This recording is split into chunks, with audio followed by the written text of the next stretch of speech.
Dans la dernière vidéo, nous avons abordé le thème des transmissions de puissance par courroie et chaîne. Dans cette vidéo, nous allons aborder le thème des trains d'engrenage. Cette notion, avec celle des trains épicycloïdaux, qui figurera à la prochaine vidéo, relève sans doute du cœur de ce chapitre.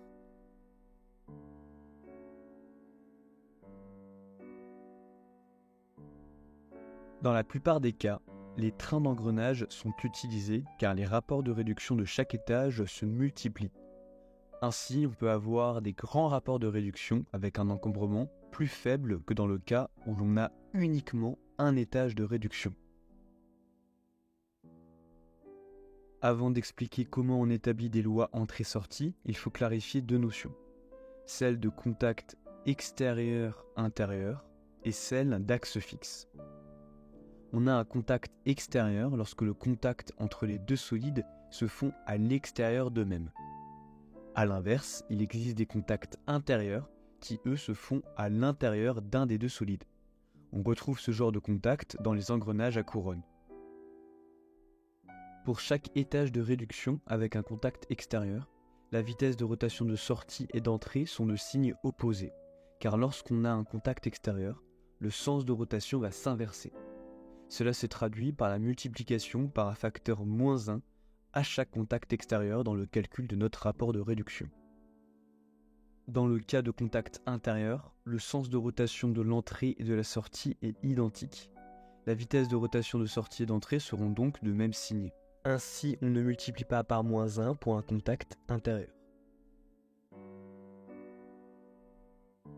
Lorsque l'on a un étage de réduction dont l'axe de l'arbre d'entrée et de sortie sont fixes par rapport au bâti, c'est-à-dire les axes ne bougent pas entre eux dans ce repère, alors le rapport ωs sur ωe est égal à -ze sur zs dans le cas d'un contact extérieur et est égal à ze sur zs dans le cas d'un contact intérieur.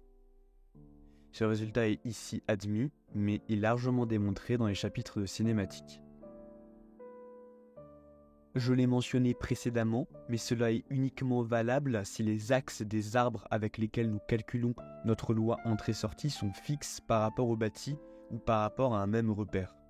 Cela relève toute son importance lorsque nous calculons des lois entrée-sortie dans des trains épicycloïdaux où les axes des satellites sont eux parfois mobiles par rapport au bâti, ce qui fait l'objet de la prochaine vidéo.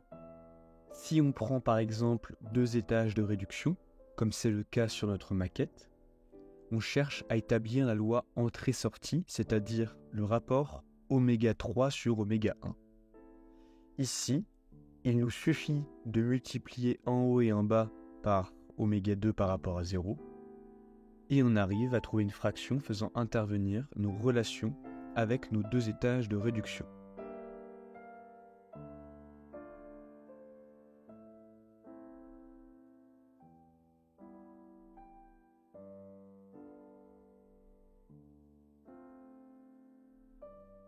Et on trouve le rapport de réduction moins au carré, c'est-à-dire 1, Z1, Z2B sur Z2A, Z3.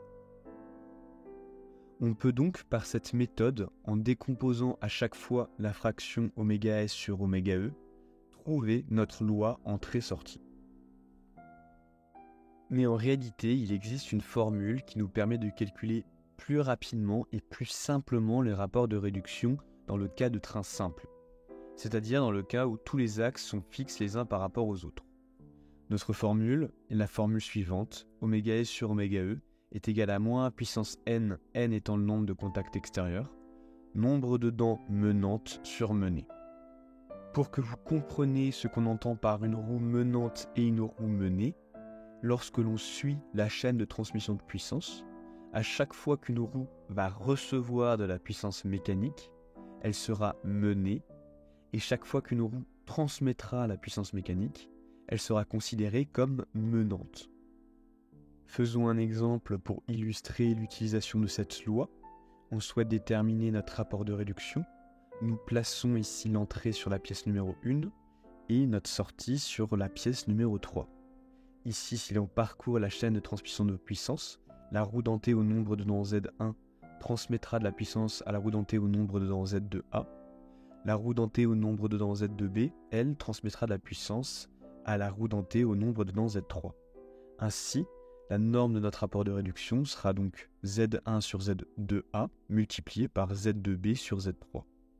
Ici, nous avons deux contacts extérieurs qui sont mis en évidence par les flèches, et on trouve donc notre loi entrée-sortie qui vaut Z1 Z2B sur Z2A Z3.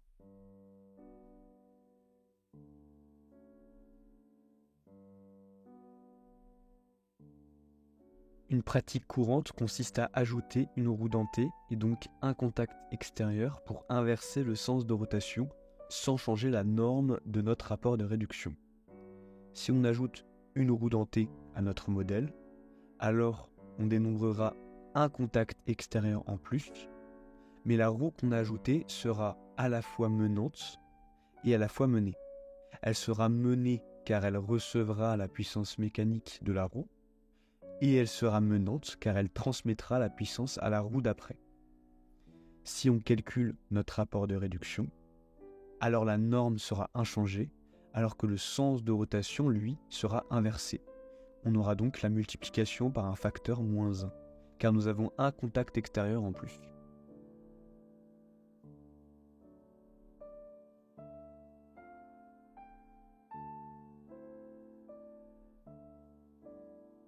Enfin, comme on l'a expliqué dans les vidéos précédentes, la transmission de puissance ne se fait pas sans un coût.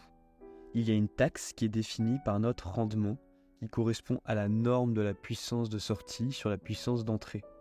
Si l'on prend par exemple le transmetteur que nous avons utilisé précédemment, le rendement 1 correspond au rendement de notre premier étage de réduction. Cela correspond donc à la valeur absolue de la puissance de la pièce 2 sur la pièce 1. Et le rendement 2 correspond au rendement du second étage de réduction. Les rendements se multiplient à chaque étage de réduction, et donc notre rendement total sera donc le produit des deux rendements.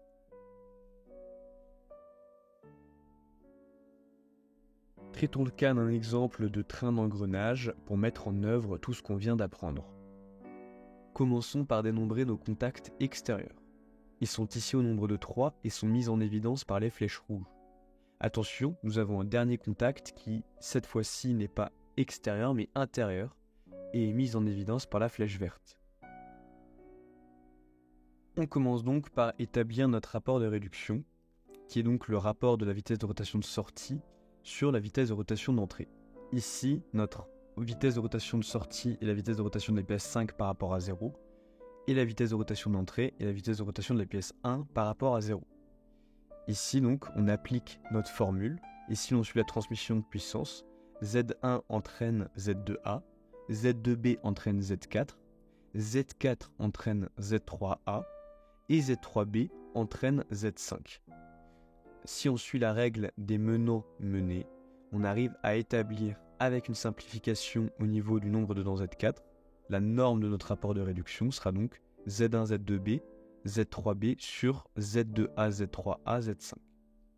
Comme précédemment je l'ai mentionné, nous avons 3 contacts extérieurs. N sera donc égal à 3. Et donc, finalement, notre vitesse de rotation de la pièce 5 par rapport à 0 sur la vitesse de rotation de la pièce 1 par rapport à 0 sera donc égale à moins Z1, Z2B, Z3B sur Z2A, Z3A, Z5. Vous pouvez constater qu'avec la loi nombre de dents menant sur mené, calculer des rapports de réduction se fait très rapidement. Tâchez simplement de bien vérifier que vous utilisez cette loi uniquement dans le cas où tous les axes sont fixes par rapport au bâti.